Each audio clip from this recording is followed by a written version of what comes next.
Assalamualaikum warahmatullahi wabarakatuh. Pada pertemuan kali ini kita akan membahas mengenai pemuaian zat.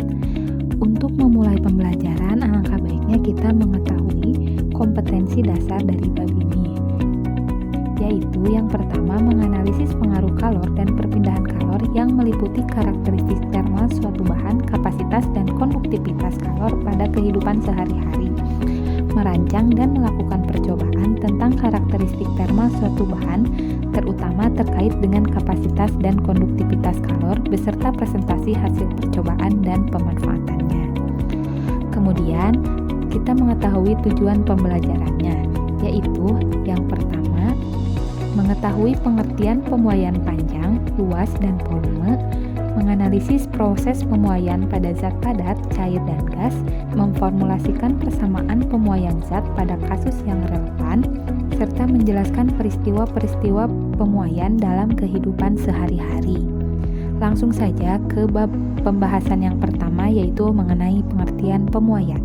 Pemuaian adalah bertambahnya ukuran suatu zat akibat kenaikan suhu zat tersebut. Bila suatu zat dipanaskan atau suhunya dinaikkan, maka molekul-molekulnya akan bergetar lebih cepat dan amplitude getaran akan bertambah besar. Akibatnya, jarak antara molekul benda menjadi lebih besar dan terjadilah pemuaian. Pada proses pemuaian terjadi pada zat padat, zat cair, dan zat gas. Pada zat padat terjadi pemuaian panjang, luas, dan volume. Sedangkan pada zat cair hanya mengalami pemuaian volume saja.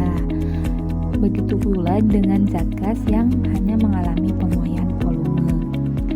Selanjutnya yaitu mengenai pemuaian panjang zat padat. Pemuaian panjang zat padat yaitu jika suatu benda berbentuk batang yang panjangnya L0 dipanaskan sehingga suhunya berubah sebesar T2, maka benda tersebut akan mengalami pemuaian. Untuk persamaan dari pemuaian panjang zat padat yaitu delta L sama dengan L0 dikali alfa dikali delta T. LT sama dengan L0 ditambah delta L, LT sama dengan L0 dikali 1 ditambah alfa kali delta T, dan delta T yaitu sama dengan T2 dikurangi T1. Delta L merupakan pertambahan panjang benda, sedangkan L0 adalah panjang mula-mula benda, LT adalah panjang akhir benda, delta T merupakan perubahan suhu benda, T2 yaitu suhu terakhir benda, T1 suhu mula-mula benda, dan alfa adalah koefisien muai panjang benda.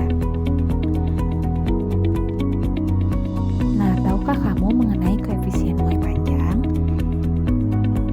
Jadi, koefisien muai panjang merupakan bilangan yang menyatakan besarnya pemuaian panjang benda setiap satuan panjang suatu benda ketika suhunya dinaikkan sebesar 1 derajat Celcius. Koefisien muai panjang zat padat nilainya ditentukan oleh jenis zat padat tersebut dan nilainya berbeda satu sama lain. Nah, berikut merupakan beberapa nilai koefisien muai panjang pada suatu zat, yaitu ada aluminium, tembaga, besi, baja, dan kuningan. Selanjutnya yaitu mengenai pemuaian luas zat padat.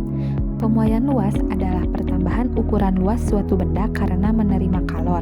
Pemuaian luas terjadi pada benda yang mempunyai ukuran panjang dan lebar, sedangkan tebalnya sangat kecil dan dianggap tidak ada.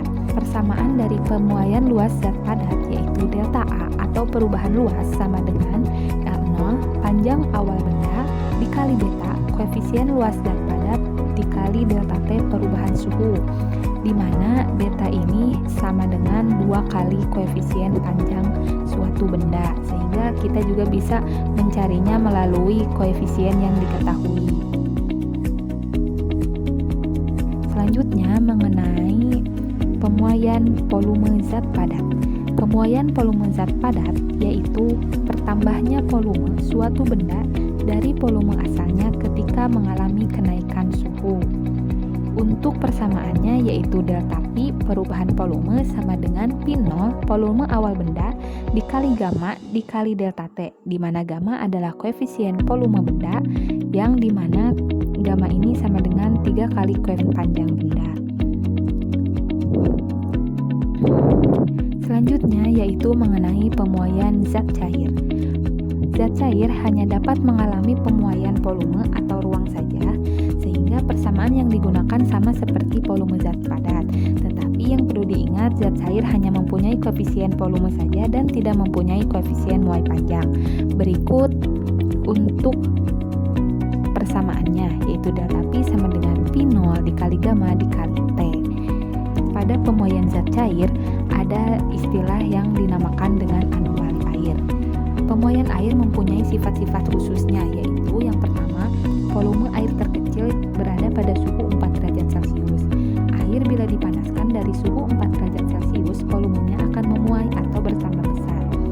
Air bila didinginkan dari suhu 4 derajat Celcius, maka volumenya akan memuai atau bertambah besar. Sehingga sifat pemuaian air yang menyimpang dari sifat zat umumnya disebut dengan anomali air. Nah, dari grafik dapat dilihat ketika air dari suhu 0 derajat dipanaskan sampai 4 derajat justru mengalami penyusutan, dan barulah dari suhu 4 derajat sampai dengan berikutnya mengalami pemuaian. Selanjutnya yaitu mengenai pemuaian zat gas. Zat gas hanya dapat mengalami pemuaian volume atau ruang.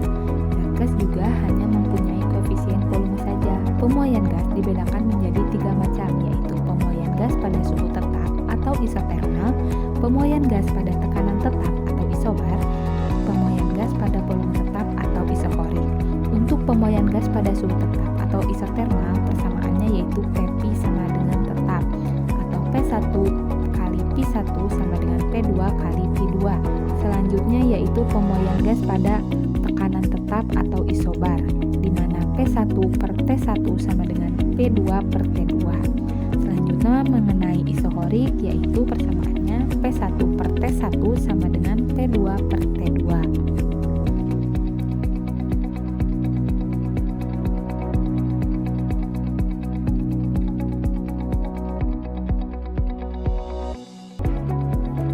Berikut adalah contoh latihan soal.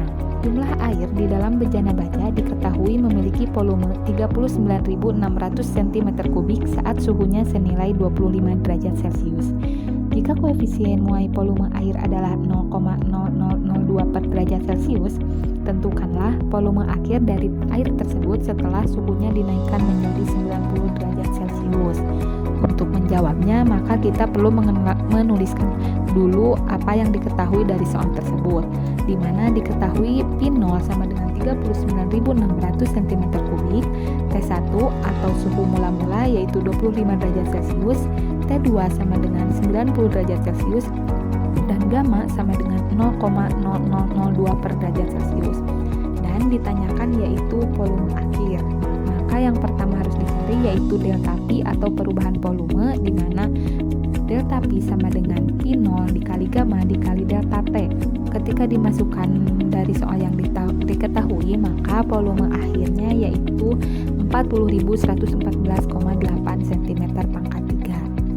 Sekian untuk pembelajaran kali ini. Terima kasih atas perhatiannya. Wassalamualaikum warahmatullahi wabarakatuh.